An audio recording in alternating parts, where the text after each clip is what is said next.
تفرقنا بعده تفرقا معصوما، ولا تجعل فينا ولا معنا شقيا ولا محروما برحمتك يا أرحم الراحمين. اللهم فرج هم المهمومين، اللهم فرج هم المهمومين، ونفس كرب المكروبين، واقض الدين عن المدينين، واشف مرضانا ومرضى المسلمين. اللهم إنا نسألك فواتح الخير وخواتمه وجوامعه وأوله وآخره وظاهره وباطنه.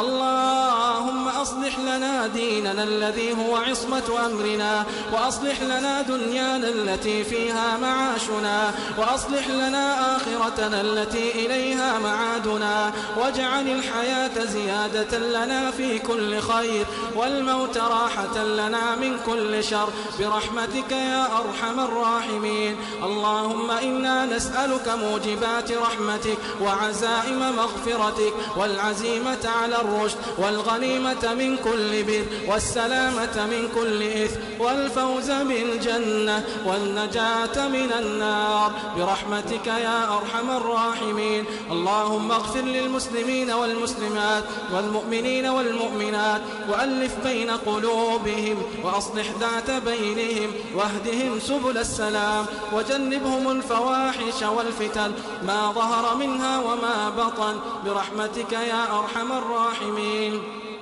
اللهم أعز الإسلام والمسلمين، وأذل الشرك والمشركين، ودمر أعداءك أعداء الدين، واجعل هذا البلد آمنا مطمئنا وسائر بلاد المسلمين. اللهم آمنا في أوطاننا، وأصلح أئمتنا وولاة أمورنا، وأيد بالحق إمامنا وولي أمرنا. اللهم أيد إمامنا بتأييدك، ووفقه بتوفيقك، واجعل عمله في رضاك، وارزقه الصحة والعافية، وارزقه البطانة الصالحة.